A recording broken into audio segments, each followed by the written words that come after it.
Ale hello video thara kalau lom le chewa chunin hei voinia henin ama kalau ti to sang tho khanin khami chunjom nang kha karon nei dona I hun ka dure evema ama karon lan ma sakhanin karon ti lewa tang kha ti ama ro chu ti levat po kha ka tuma ma se ka phone ka video ka shoot na phone kha ti chelo me chonin ka ti le lok thelo tu na hen kai khon nu karon ti le don ani chonin vo innia I karon ti tur hi ahma sa video ma sa ang che khanin my Oriflame perfume collection ti ania my entire Oriflame perfume collection ti ni amaro chu vo inni hianin my karon ti na chu ka ta chaw ni don lowa I kha kha chu annuwa karon soi chunjom zel tura ngai la I chonin video luchani la amma sabera karon show tour hi feel good atangin ania feel good a hen patni lai anon ti chuaka pakhat chu hei wake up ania wake up hi chiang mai mo hei wake up ania wake up hi 50 mil ania ani na taka chunin mei chelai na ta na nge feminine side ta na anon siam deu ania hei arong te arim te arong poi hi a eng ania chuanin heta a atomizer heti a me chuanna tur pipe hi hemi hi a eng ram boka atimoy re uphiana a packaging hi chu a thalem vaklowa amoi lo boka I bottle pang ai ve mai mai ania I chu bang chuanin en point attractive fruit tuklo ma ro chu aman to chon thata kania and discount lion lei ani awangin hei po hi cheng za sari tling lo dewin ani inga sia a tlom emema a thave phian ani man tlom ngai to chuan ti chuanin hei hi arim om dana chuanin a powderia tlemina sweet atela powdery sweet le tlem citrus atel boka hei hi summer scent lutugania samara chuanin ani nom lo emema arim hi angai nat oma amaro chu aman tlom lamani awangin avarim tuye tia ka dungoi ngoi jiang kha ani lem lewa amaro chu ani nom lowa engtik lai po man theirang ang chi kha ani a thunga a thaemem thunga ni ti chuan hei hi feel good atangin wake up ania chon feel good atang vekin laughter po om le a wake up hi hei ti za thi ka mang to ni ka mang nem vial to a chuan laughter hi hei hi feel good atang tho laughter pania hei hi asen na woni ve thunga atomizer pipe po hei asen na ram asen na tharam hei poi ati moi ve phiana a packaging chu soita kan khan hemi te pahni hi feel good pahni hi a packaging hi chu du thu sam lem lowa amaro chu amana tloma a packaging hi kan expect sam thei chuang lowa amana tlom ema wangin aman tlom ro ro an rim hi thave emem thungani hei chu sweet lutuka asa duai na sweet mama katia amaro chu mei che man tura siam ani wangin a sweet de pokhan enge poina om chuang lova sweet ngai na tan sweet fragrances ngai na tan chunin hei hi man ve chi takania a floral a fruity de poka chunin a top a citrus lemon pol bok a hei hi hei kala mang nem lova ala tharon de uleka ti chuan hei hi soita kang khan discount line le nia cheng zaruk le somli ti vel ning ka sia aman pangai ro chu sang khata chuang ve de sheta chuan discount line cheng za sari tling lo dewin hei hi le the ani soita kang khan hei hi chu arima suita amaro chu I sweet food ani lawa samara po han mangila lutina thei sweet ang kha ani lem lawa ni ti chuanin adot lia chuan hei hemi burte hi chu a common ve viewing ka sia ne an tama I ama hi love potion ania love potion ode park fania hei a packaging hi a moi phiana display tan phechon du thu samani ka sia a chin hi ti hian zoom chhowan maya a ming hi love potion tin ya ai me ka ti boka han en mai hianin portion bur ni om po ni ang po ang renga nge doi bur te hi ang rewa a chunga hian hei 50 ml juice ania 50 ml ro hianin a phek zonga anon ti wang hianin alang tleme me ma amaro chu 50 ml thonia hei Odipal Farm concentration ania arim hi adai reive phiana dakar nga vel bor hi chu mi adai vein ka sia hei po hi mei chelain mei chia manata na anon siam ania mai ro chu mei che manan siam ro hi adaka a seductive boka chuanin tlem spicy tlem atel boka adaka a seductive boka chuwang chunin mei che man ma ni se arima sweet deute atel lem lo wangin a unisex pianing ka sia arim ngor hi chu amaro chu a packaging ero chu a mei chiang ngoi ngoya mei che man ngoi amaro chu a juice ve thung arim ve thung ero hi chu rinai pianin a unisex ka tia keima po hen hei ka mang ve nol to a chuan soita kang khan a juice som dana chunin sweet lampang kha va pol vok lo wa tle min oriental lampang ani a hei hi chu a fresh lampang atel vok lo boka oriental kan ti chunin spicy te amber tiang chi ho te leather tiang chi te khatiang ho kha oriental chunia marzo hemi oriental dan hi chu spicy adaka a seductive chunin tlemin white floral ero chu tel ve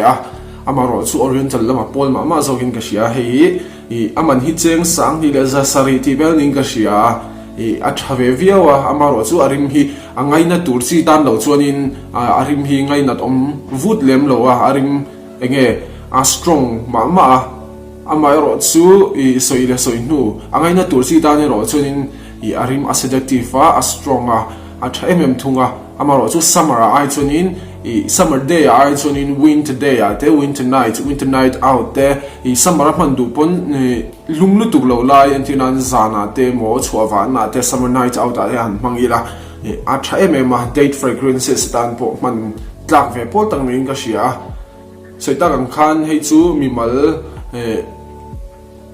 personal opinion ani wangin arim ngai na lo chi tur tan chunin kangai na lo ti bur the ani a ke poin atira so kangai na mi lo tu na po kangai na chung lo amaro chu arim om dana chona seductive phiana angai na tur chi tan chuanin du ngoi tham tur ang ve thawani a packaging a moya a juice soita kam khani boka a thave phiana ti chuanin memories line ron soile phot tai la memories line a hianin chi thum oma chi thum singa chi ni ron show dona pakhat zok chu hei hi ni hei hi 30 ml ani hei hi memories chasing butterfly ani memories chasing butterfly ani a shing khani hei po hi man om thina ni tu na hianin leitur om to mai lo ai catalog vela chuan amai ro chu flyer khana ron om zawa ini kum chawa khan amaro chu tun kumina hian ala om le mi lo in ka sia flyer po chun hei hi a juice a chan ve lai ka mang to ring tui a summer boka hei chu summer man chi takani in ka sia a fresa citrus ania chunin tlemin powdery deu lek boka amaro chu anasalo powdery na khana salo a citrus a green vibe kan tiang chi greenish angkha a omani chuan a ming hi memories ani chasing butterfly ani ain me ka tilu to ka hemi hi enge kan mi thadeu dana phei chuanin phul le etiang pangpar huan vela phul hring dup bula han thuta enge ni sa noya salutuk silo khami ni zu ina chun thei ve thosi khatiang kara enge aminga chasing butterfly an tiang khanin pangpar te ke manin butterfly va chase lam pang ni loin butterfly pangpar te ahan bom kwal vel khatiang ang kha mi ami thla thein ka sia ain me ka tilu to ka arim fresa arim tu ma tin a packaging hi ani la hey details on the no wa hey disco ball ang deu bai hi ni a ti hian a details si amoi ka ti a changkang re phian ka ti hei hi chunin hemi memories line atang tho hei hi om le a hei ro chu ka ta ni lova heta I Mizoram ka hoa hei ka uina lo nei sa lawa hei karon shotel dua hei memories a daydreaming hammock tinia mi hi memories daydreaming hammock hei po hi ane na rei to lu tu ka hei a zo chep to ni arim ve thung hi hei chu I upright a arim hi upright kan ti khan eng tinge oh ka sai thiam che lo a arim hi upright a sweet a tela arim upright a sweet a citrus de boka hei po hi Ming nena in me ka TV wa maro chu memories daydreaming hammock ati tak hi chu I enge vasoi fia dan chu ka thiam chong lo maro chu ming nen hian a in me phiana hei po hi arim tuya I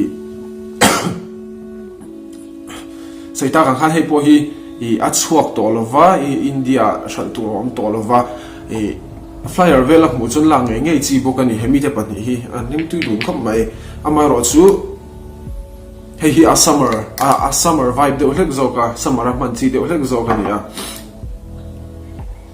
hei po hi summer a sol chong lo maro chu I summer kholum lu tu ka chonin in kap chiam lo wila amaro chu all year round ta man thei tho ni hei po hi all year round kan ti chonin kum tluan in eng ti khuna po man thei eng location a po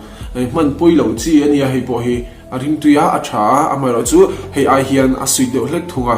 chuan a bright ta arim hi a bright em ma hei hi a greenish ve thong ani I chuanin a dang le a hei hi 8ml vial ania 8ml vial hei hi Eclat Mon Parfum khania tuna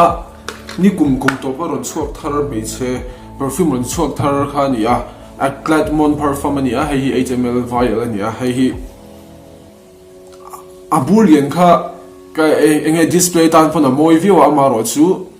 arim she masalawa boolean han le ringot kha to em ma kha cheng sangli le zathum manani inga shia a boolean kha chu 50ml ani chu chonin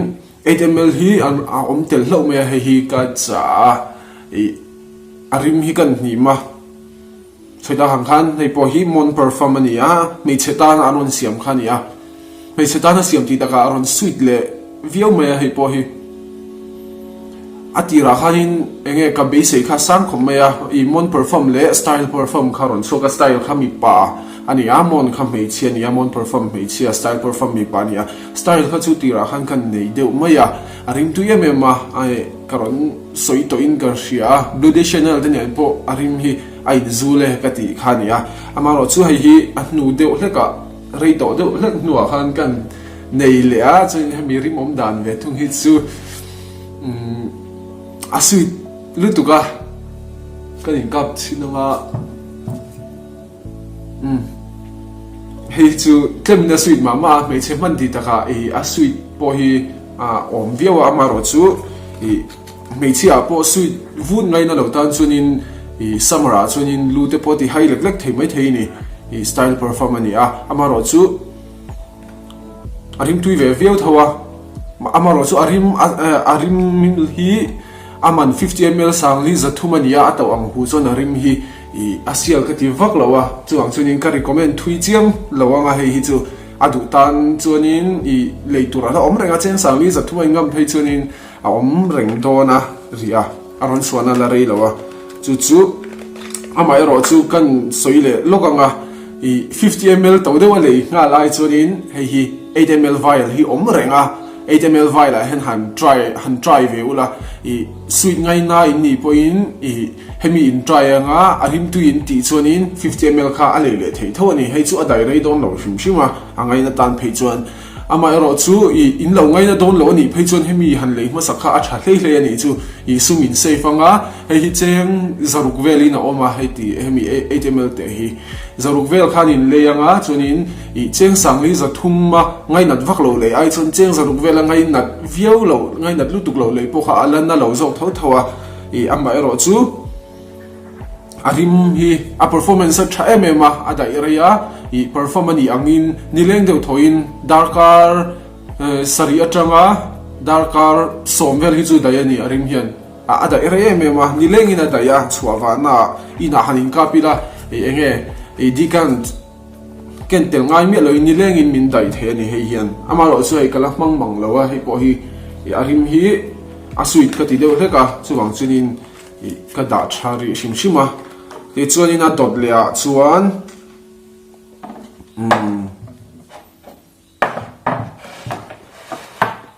hemi hi hei hi love potion so tempting tin ya hei hi chu a concentration at niya me fragrance mist skanti ang chi kha niya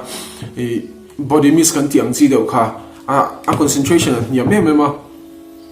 ni aman po atloma a packaging po hei a cheap viau maya mit la lo mit hi ala lo ve re khop maya hemi packaging hi chu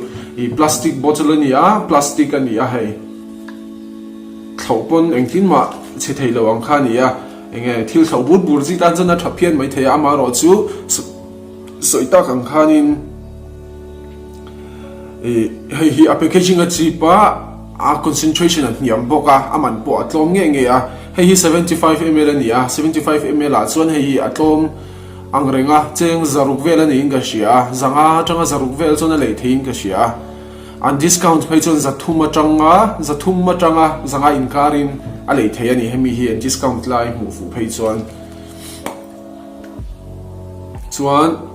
arima hi chuanin love potion ro hei hi love potion ode perform khani ta hei hi love potion so tempting ni a arim hi amail ta arei lo boka hei hi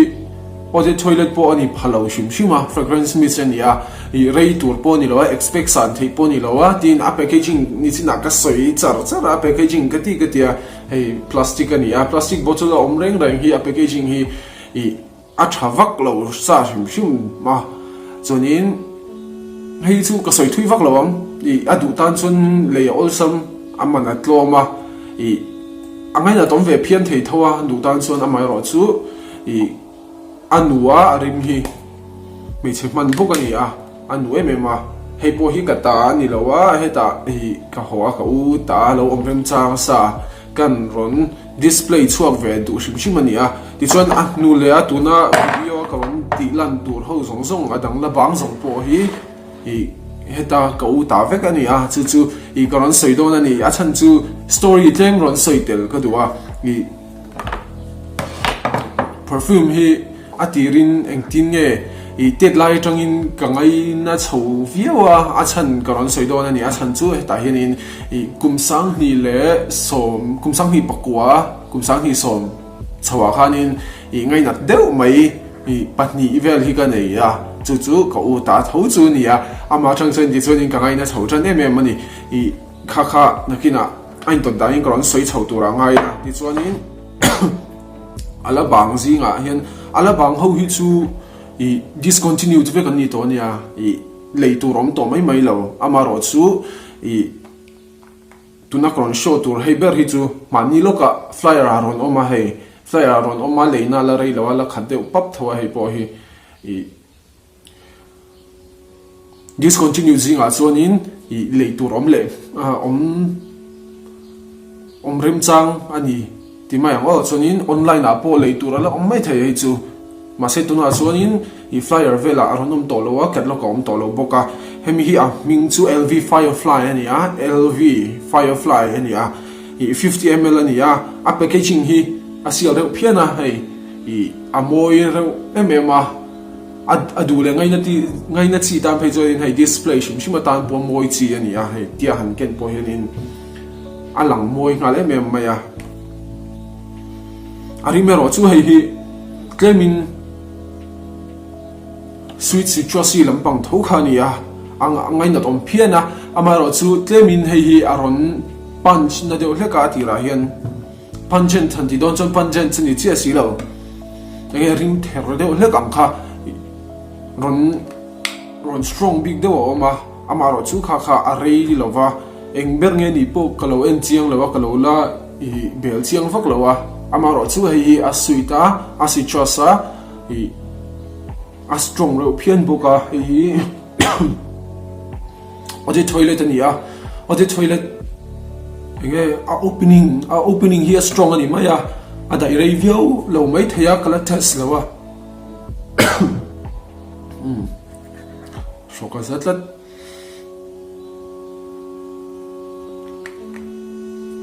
eng occasion apo he chu in mea all year round and tirnan I January tang December adu hun in ka thayang kan he chu all year round ni a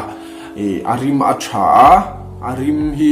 performance arima da irei lo ni pon abur hi anila ate emma 50 ml thawani a ate a chua mai thaya kalna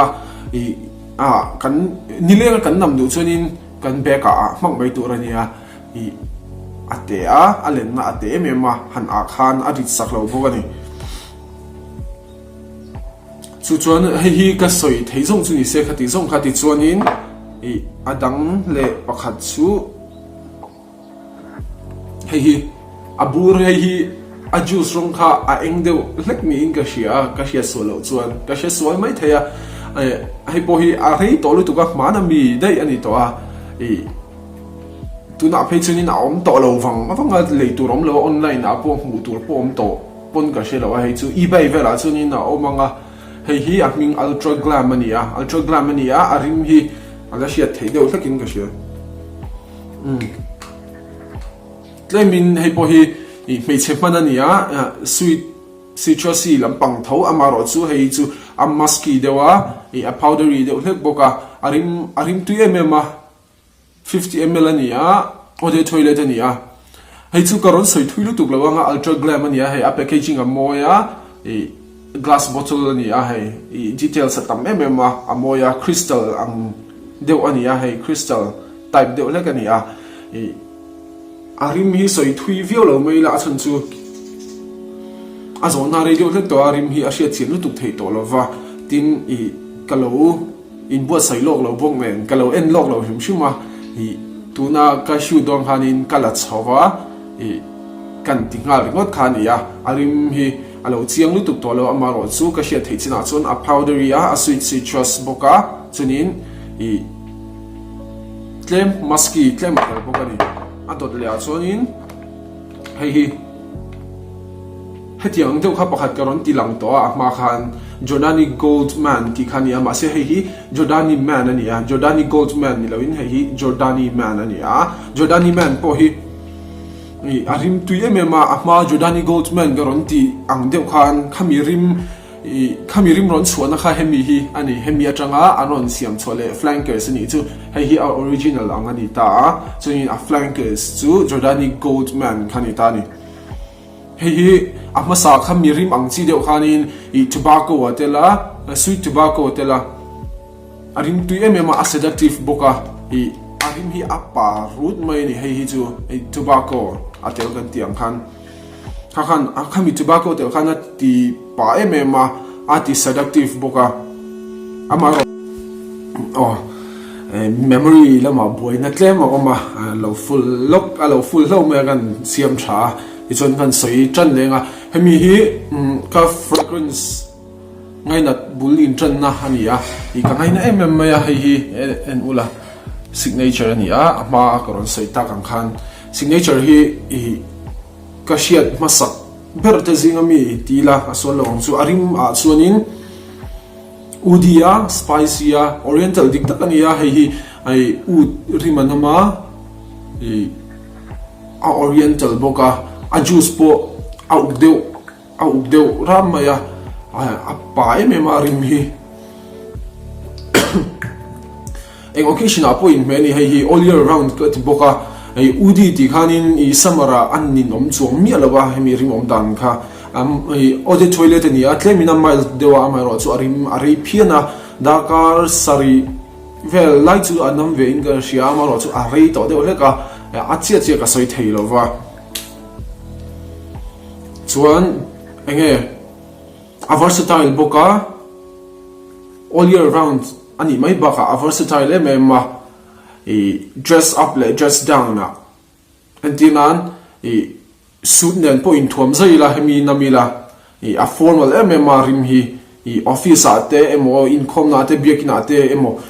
mangila a in MMA chumi ni lo po in white shirts le jeans te ne po mai le na mai po mangila arim tu le MMA tin asian sula a seductive re phian boka mi patan hei hi leiturin mu phot chon eBay pon ni ro se leitop ro in chir lawang ti kha I kan soi du bok ni sela designer perfume I then khat iPhone tam tak ti la aswal lawang chu iPhone chon arim hi a thadai zoka angai na tom mani ti sonin I nichina ka ron soi ma sak zoka paradise ni a hei I signature ni a hei hi mei chela ma chonin absolute favorite ni tom maya ka ngai na better tila swala wanga amalo chu ama kan soi pakhat Jordani Gold Essence sensual kha khanin khan han khai khin ta ila khoi zo khinge pakhat na tur zok ti kha hriat thiam har viewing ka hria amalo chu hei hi tundin ma chunin a to lo wangin a lu shima ka da sang ve shim boka rim tu em box ya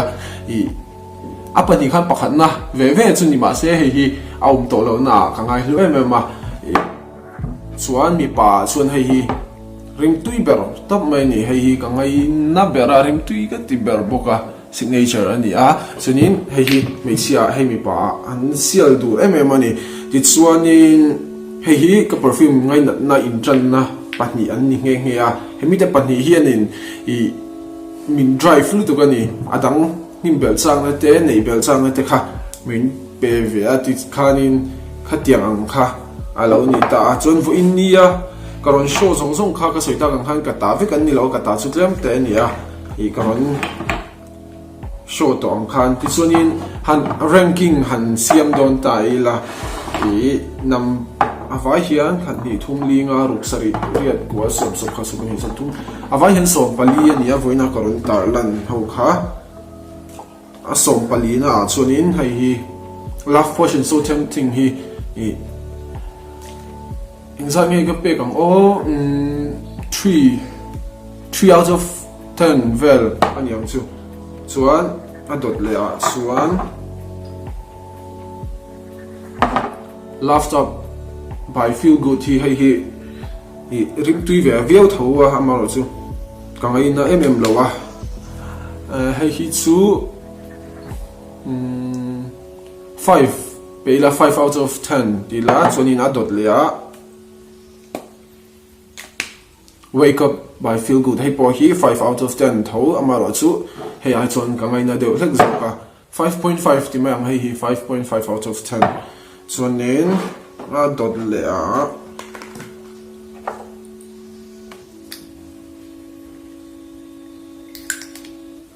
hei hi arim tuya a bright ka ti ang khan ya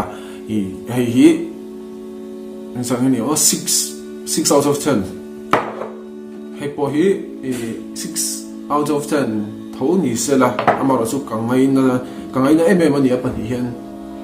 ora 6 out of 10 chun sang ve tho ti chuan hei po hi 6 out of 10 tho cái mà xuân rim đắng hay Oriflame bi cả ni lawin perfume shim ranking hi ka ti sang vak lo shim ani xuân hay a Clermont perfume hi a performance cha ranking a sang lo thelo performance cha ma ro chu arim hi a suita enge Nissan noya phechon lu ti hai theilek le copy na suit deu ka chu long chon kangai na vak lowa a performance a chon na thalu tuk amaro chu overall a chuanin 7 out of 10 ka pe a chuan hi ultra glam hi po hi 7 out of 10 delicacy hi nim thale lo hei po hi a simple a rose ania a suita 7 out of 10 tho Jordani Goldman hei angai na toma sweet tobacco nia angai na lo me ma hei hi 7.5 out of 10 chuan love potion or the perfume hei po hi a thapiana 7.5 out of 10 chuanin Blue Sapphire arim tuya ngai na tom engtik lai ma hneu ngai lo turania ka du mani arim hi a packaging a moi box ya chun hei po hi 8 out of 10 hi la chuanin Paradise hi solid 9 out of 10 ka pe anga chuanin signature hi 8.9 9 out of 10 thakop mai 9 out of 10 hi chu sang wa ka takani hemi te pan hi 9 out of 10 chuan India karon ti ho zong som pali ho kha I atam zo kha ti mai la atam tak kha chu I discontinue ni mu tu rom to lo chu wang chunin ala om zinga indu om deuh kha arima tang khanin a hiat thei mai ome khati zong khani sela mi channel a hianin fragrances te karon soi dona tuna chon Oriflame perfume chok kha karon soi ri ama ro chu designer te niche te khatiang zong kha karon soi vek dona ingai na chi ni chuanin lo share ula lo like ula lo subscribe ula ti kha karon som chewa ti chuanin lo rim tui ula